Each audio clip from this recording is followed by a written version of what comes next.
looked strangely like you do, but just a little older. Future me.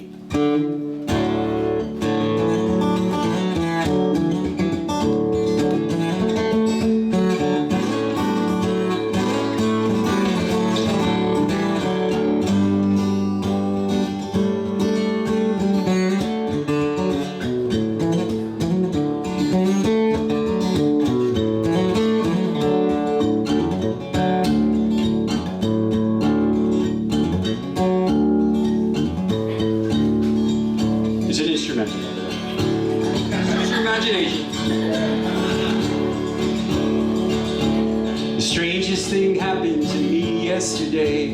I was walking alone down on Lower Broadway when a stranger approached me mysteriously. A man in his 60s, but looked just like me. He said, I just arrived from 2032. When you're looking at me, you are looking at you. I don't know why I'm here or for how long I'll be. But there's things I can tell you, so listen to me. So I said, oh, talk to me, future me. Tell me the things that I'm longing to know. How will my life go? I said, please, please speak to me, future me. You see the things that I'm longing to see. How will my life be?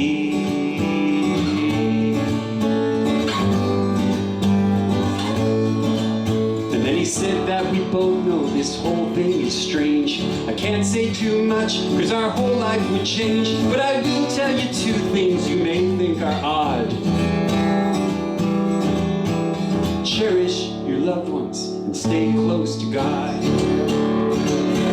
Well, I said I cherish my loved ones, I'm close to God too. But there's so much more I want to know about you. And before I could get him to say any more, he vanished and I was alone like before.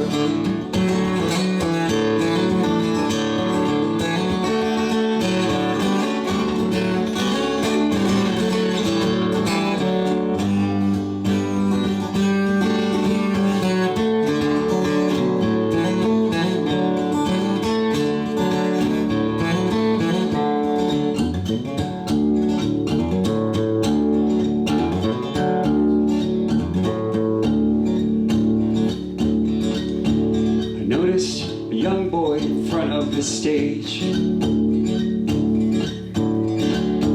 He looked just like I did when I was his age. But before I could tell him the things I was told,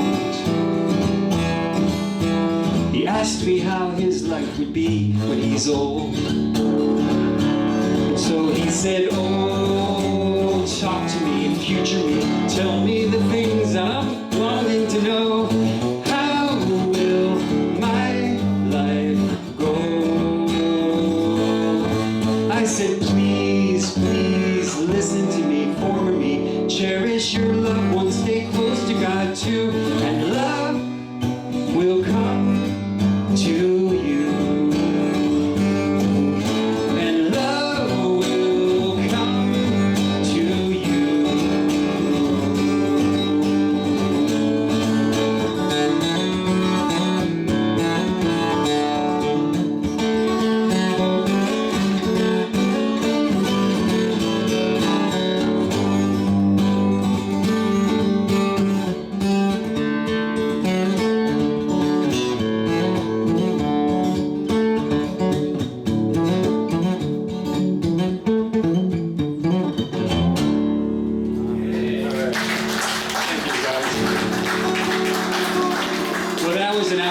Song. You guitar players know there's certain songs that you have to practice, and that's one of them. Sorry, forgive me for the flubs. Sorry. Well, I'm going to go back to standard tuning. We were there at a high D tuning. What I had going on there was a D, A, D, then an F sharp, and then the B string went all the way up to a D. That's, wow. You're surprised it didn't break, aren't you? And then the E string was an F sharp. So that was a high D tuning. This is the guitar I was telling Gene about. This is my mentor's guitar.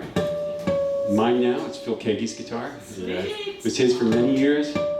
He recorded many recordings on this, specifically Beyond Nature, if you're familiar. And we blame each other for the marks on it. I blame him. I said, come on, they were on there when I got it.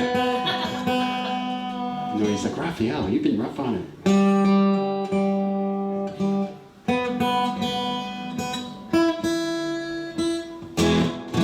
Pretty good?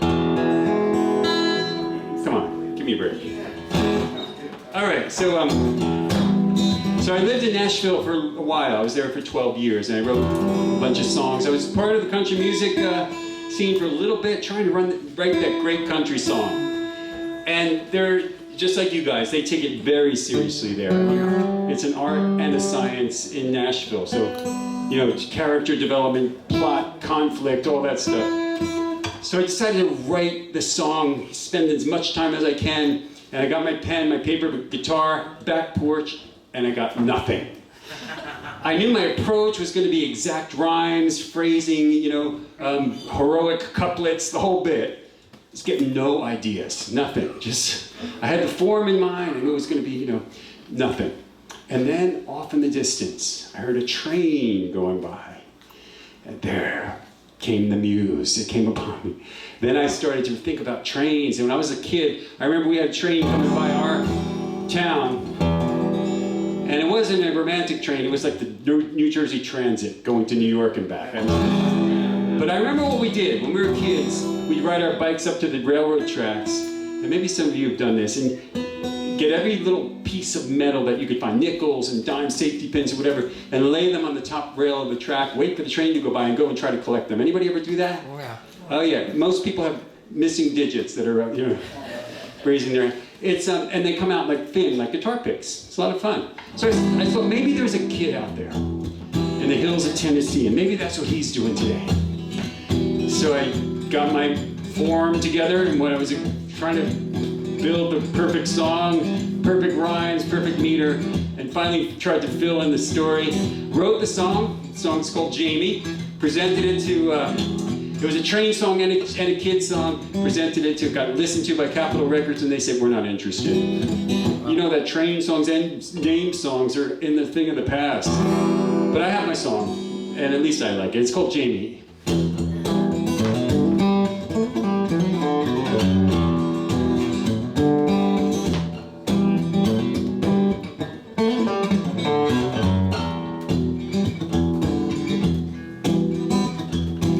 Jamie was a 10-year-old with big blue eyes and hair of gold. He lived along the railroad tracks and he played beneath the bridge.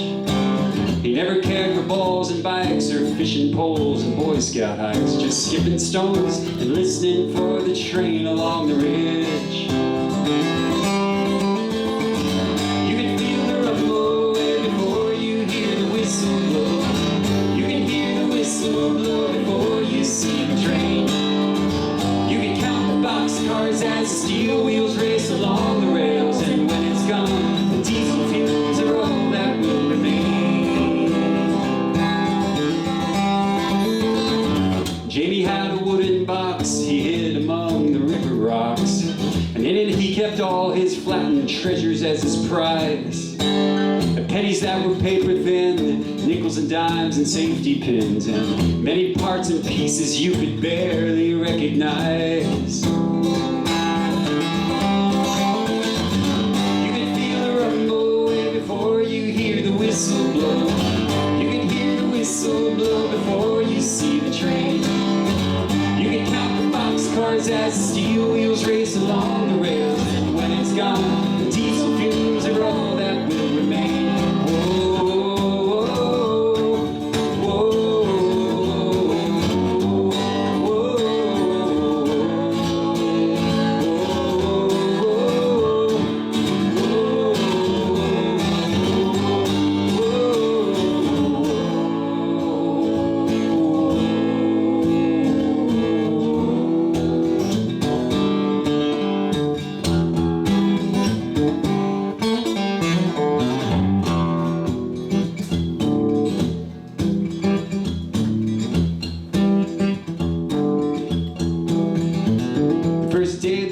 SX came past. It was twice as big and twice as fast. It barely made a rumble, it hardly made a sound.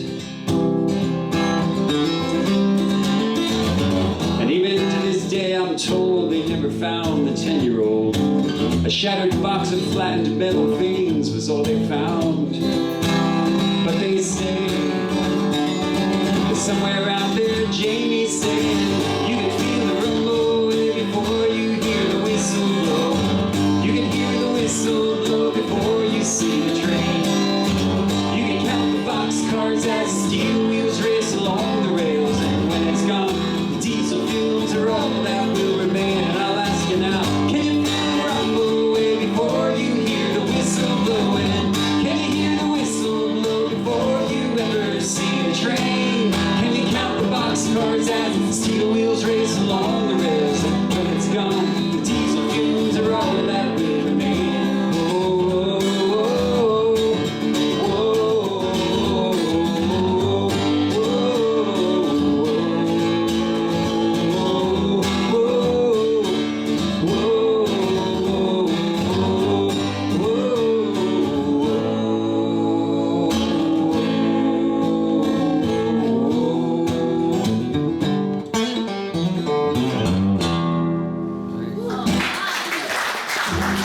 Thank you guys. You're probably wondering whatever happened to Jamie after your interpretation. Well, I'm doing one more song. Thanks for the opportunity. And I'm going to have Doug Ott, my new friend, play a little cello and tell you a little about this. So I recorded a CD called Blue Skies in the Rain, and one of the songs that was a single was a song called Love Suffers Long. And you know, it was one of those things where I was the artist, the label had assigned me a producer and all the studio musicians. So I'd basically go there and sing, and he would say, okay, here's who we had since you were gone, this guitarist, this bass player, this, you know. And I, at one point I said, well, the next song I really want a cellist, because I have this line, da, da, da, da, da, da. It was actually, da, da, da, da. I'm explaining it to my producer, he goes, I got just the guy. So it turned out he got the top cellist in Nashville to play, who I never met, but he's played for Garth and Amy Grant and Casting Crowns, but a lot of country artists, Dolly Parton. So this guy emails me the other day, and I said, well, if he's offering, he goes, I can play a little with you if you want. Never met him. I said, can you play this part? And he didn't even try it till today, and he nailed it. He nailed it. So he's going to play it with us. So it's the first time, this is my wife, Allie, by the way. First time we're actually performing this song, which features a cello, with a cello. So, and it's really good dinner music if you want to keep dinner. So if you want to keep.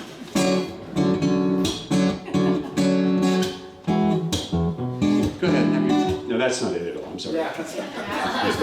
Tall and tan and young and lovely. Okay, I'll move over. It's just about here, right? Okay. So it's another story song, but this contains 3 stories. People that I've met along my journeys, whether it was in Nashville or New York City where I was working, that the Lord hit me with a hard lesson of what love really is. I thought I knew what it was, but then I was mistaken and I realized exactly what love really is. So it's just 3 verses, you'll meet 3 people, and it'll teach us what love really is. It's called Love Suffers Long. I should tune. When you play with a cellist, you should begin to.